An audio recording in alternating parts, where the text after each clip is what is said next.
السلام علیکم ورحمۃ اللہ تعالی وبرکاتہ۔ امید ہے آپ تمام حضرات بخیر و عافیت ہوں گے۔ ہم آپ کو ہمارے یوٹیوب چینل میں پرخلوص مبارکباد دیتے ہیں اور استقبال کرتے ہیں کہ آپ کتابوں کی دنیا سے آشنا ہیں۔ دوستوں، ہمارے اس یوٹیوب چینل میں ہم آپ کو کتابوں کی دلچسپ دنیا میں لے کر جاتے ہیں، جہاں عجیب و غریب حقائق، تحقیقات اور پرانی قدیم تصنیفات اور پرانی روشنائی اور پرانے کاغذات سے ہم آپ کو روشناس کراتے ہیں۔ عزیزو، آج اسی سلسلے کی ایک کڑی ہم ایک بہترین کتاب لے کر آپ حضرات کے سامنے حاضر ہوئے ہیں۔ یہ کتاب بہت لاجواب ہے اور تقریباً 168 سالہ قدیم ہے۔ یہ کتاب کئی حکیموں کے پاس رہی ہے اور ان کے کتب خانوں سے اور ان کے ہاتھوں سے اور ان کی آنکھوں سے کے مطالعے سے گزر کر یہ کتاب ہمارے اس کتب خانے تک پہنچی ہے۔ آپ دیکھ سکتے ہیں کہ اس کتاب میں دراصل 4 رسالے ہیں۔ نمبر 1 میزان الطب، نمبر 2 رسالہ نبض، نمبر 3 رسالہ بحران، نمبر 4 رسالہ قارورہ۔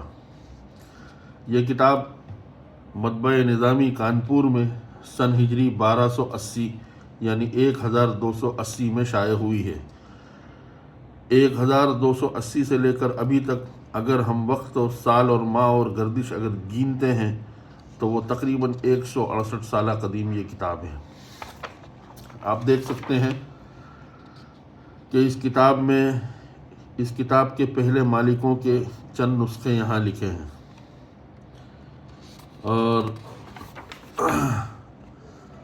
یقیناً یہ نسخے آخری جو حکیم تھے ان کے پاس یہ 30/10 سن 2000 میں لکھا گیا ہے۔ یہ نسخہ 1999 میں لکھا گیا ہے۔ اس کے علاوہ یہ نسخہ 1977 میں لکھا گیا ہے۔ دیکھیے، آپ کتاب شروع کرتے ہی صفحہ نمبر 2 سے اس کی فہرست شروع ہوتی ہے۔ مقالہ علامات کیفیات اربعہ میں، اس کے بعد مقالہ دوم باب سوم، باب چہارم، سوم چہارم پنجم ششم، اور یہ پرانی قدیم فارسی زبان میں یہ نسخہ لکھا گیا ہے۔ آپ دیکھ سکتے ہیں لاسٹ میں انہوں نے آخر میں فہرست ادویہ مرکبہ کے عنوان سے الف الباء الموحدہ التاء الفوقانیہ الجیم الحاء المحملہ کر کے چند دواؤں کے ذکر کیے ہیں۔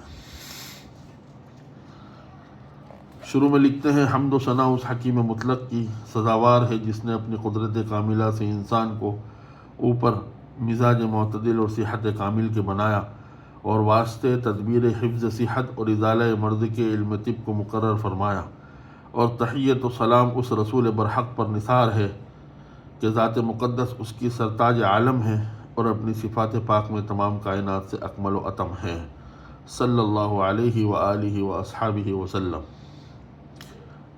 اس کے بعد لکھتے ہیں یہ کہ طالبان فن طب کے پوشیدہ نہ رہے کہ جو کتاب میزان طب باوجود وجازت حاوی مسائل کثیرہ ہے اور مبتدی کے حق میں نسخہ اکثیر ہے، لیکن جو لوگ فارسی سے عاری ہیں ان کو اس سے فائدہ نہ تھا۔ اس واسطے امید وار رحمت ایزدہ منان محمد عبد الرحمن ابن حاجی محمد روشن خان مبرور حکیم محمد حسن صاحب کو مکلف ہوا۔ انہوں نے صاف بوجہ حسن مزاج الطب کو زبان اردو میں ترجمہ کر دیا۔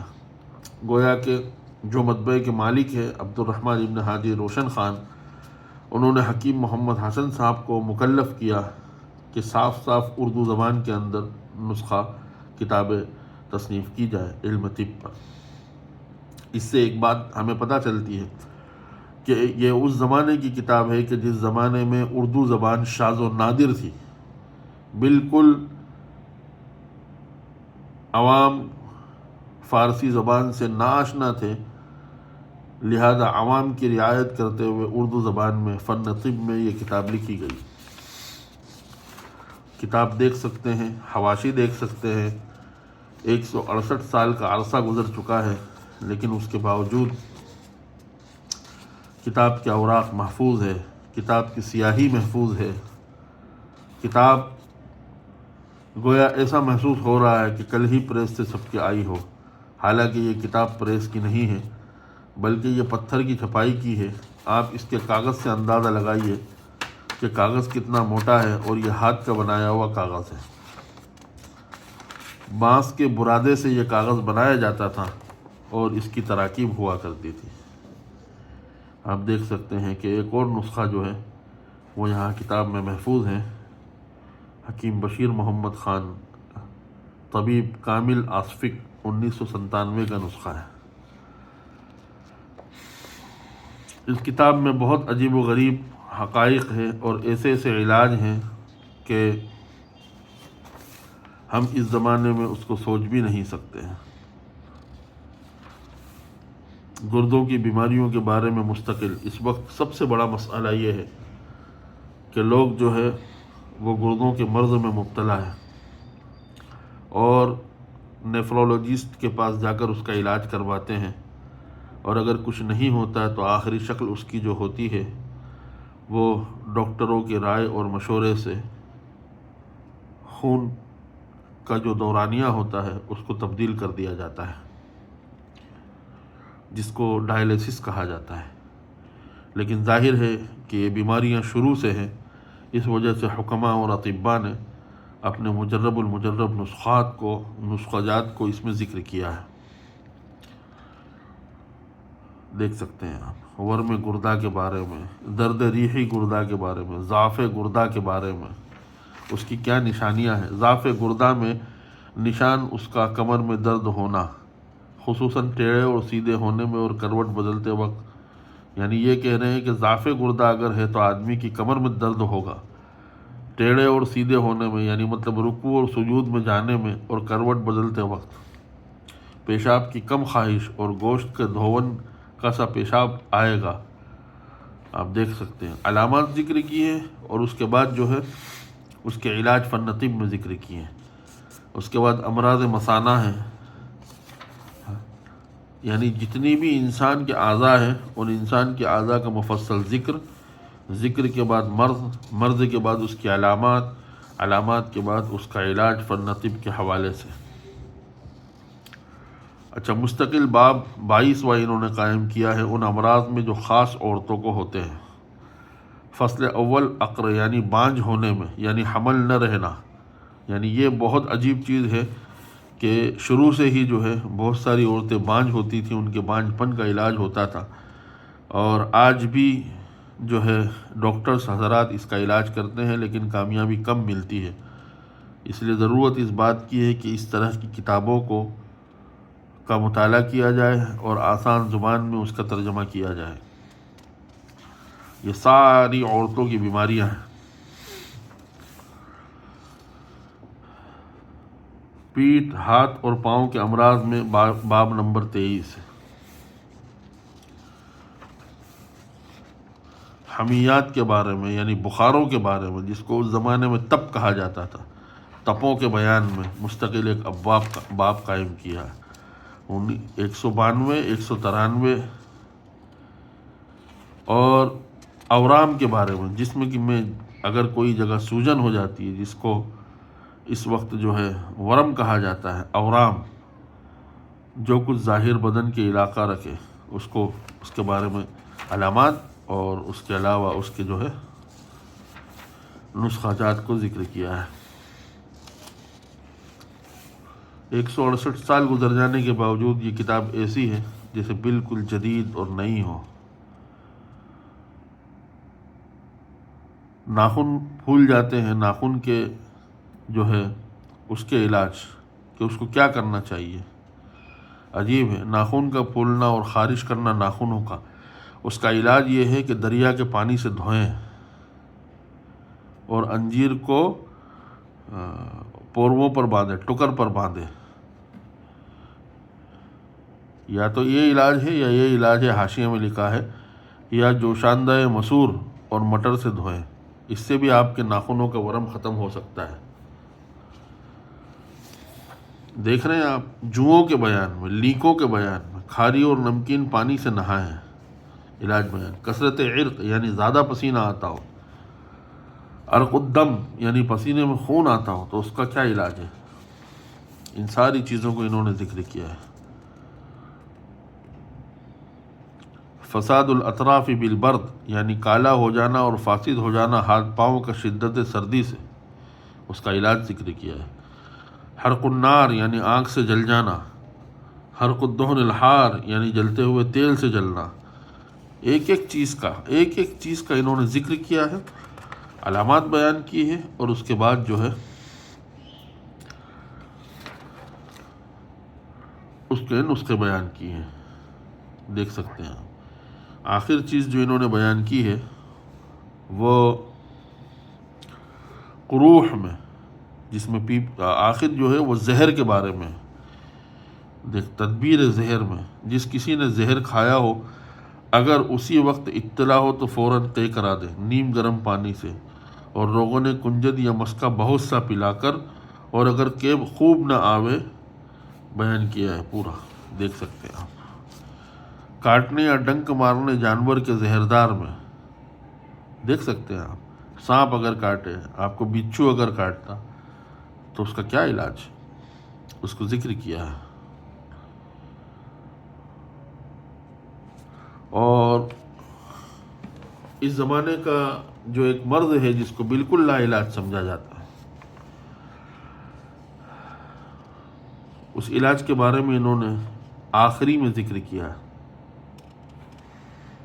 اور وہ پاگل کتے کا کاٹ کھانا ہے، کہ کسی آدمی کو اگر پاگل کتے نے کاٹ لیا ہے تو کبھی نہ کبھی اس کے اثرات ظاہر ہوتے ہیں، اور اس پر کیا علامات ظاہر ہوتی ہیں وہ ذکر کیا ہے۔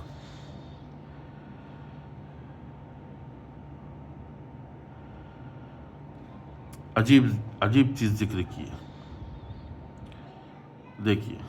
اور بورائے کتے یعنی پاگل کتے کے کاٹے کو 40 دن تک اچھا ہونے نہ دے، اگر بھر آنے لگے پھر اس میں ایسی دوائیں لگائے جس سے زخم بہے، اور اس حال سودا میں بہت کوشش کرے، زہر اس کا برسوں کے بعد زور کرتا ہے، یعنی ایک مرتبہ اگر پاگل کتے نے کاٹا ہے تو کئی سالوں کے بعد وہ زور کرتا ہے۔ چاہیے کہ برائے کتے سے بچتے رہے، اور جس کو کتے نے کاٹا ہو اس سے اپنے آپ کو بچائے، کیونکہ جو کتے کے کاٹنے میں اثر ہوتا ہے، کتے کے کاٹے ہوئے انسان کے کاٹنے میں بھی وہی اثر ہوتا ہے۔ اور جس کو کتا کاٹتا ہے وہ پانی سے بہت ڈرتا ہے، جس کو اس زمانے میں شاید ہائیڈروفوبیا کہا جاتا ہے، وہ ڈرتا ہے پانی سے بہت۔ آپ نے سوشل میڈیا پہ بہت سی ویڈیوز ایسی دیکھی ہوگی کہ جس میں جو ہے آدمی ڈرتا ہے اور پانی پینا چھوڑ دیتا ہے، اسی سے ہلاک ہو جاتا ہے۔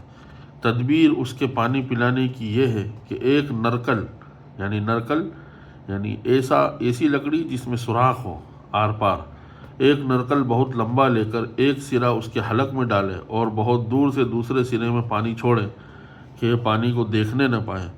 اور بعض اہل تجربہ یہ کہتے ہیں، عجیب چیز ذکر کی، بعض اہل تجربہ یہ کہتے ہیں کہ جس وقت پرانا کتا کاٹے اسی وقت خون اس کا لے کر تھوڑا سا پانی میں ملا کر پلا دے، پھر زہر اثر نہیں کرتا۔ اور کہا ہے کہ مشک 6 مہینے تک کھلانا بھی ہر روز 1 ماشا، اور 3 مہینے تک زخم کو بہنے دینا مفید ہے۔ اور جگر اسی کتے کا جس نے کاٹا ہے بھون کر کھلانا بھی نفع رکھتا ہے اللہ کے حکم سے۔ یہ کتاب یہاں ختم ہوئی، یا رسالہ نبض یہاں سے انہوں نے شروع کیا ہے، اور اس کو پوری تفصیل کے ساتھ انہوں نے بیان کیا۔ آپ دیکھ سکتے ہیں اس طریقے کے اس زمانے میں حکمہ ہوا کرتے تھے، اور یہ بھی کچھ نسخہ جات انہی حکیم کے ہاتھ کے لکھے ہوئے ہیں جن کی یہ کتاب تھی۔ یہ ان کا ایک لیٹر ہے، یہاں سے چوتھا رسالہ شروع ہوتا ہے۔ رسالہ قارورہ پیشاب کو کہا جاتا ہے۔ اس زمانے میں تو جو ہے مشینیں آ گئی ہیں جو پیشاب کے علاج کے بارے میں بتاتی ہیں، لیکن اس دور میں پیشاب کے رنگ کے اعتبار سے اس کو جانا جاتا تھا۔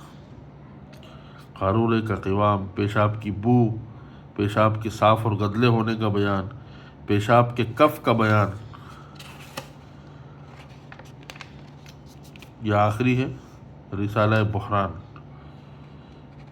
مقدار پیشاب کا بھی انہوں نے ذکر کیا۔ رسالہ بحران کے اندر انہوں نے جو ہے چیزوں کو ذکر کیا ہے جو بہت ضروری ہے۔ یہ ایک اور پرچی یہاں نکل آئی ہے، دیکھ سکتے ہیں آپ۔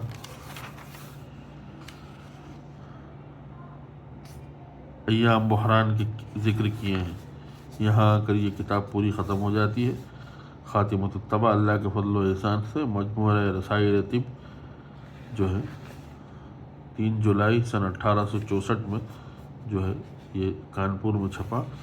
یہ روشن خان حنفی کی مہر ہے، یہ ان کی دستخط ہے۔ اگر ایسی ہی دلچسپ کتابیں آپ دیکھنا چاہتے ہیں تو ضرور ہمارے پیج کو لائک کریں، فالو کریں۔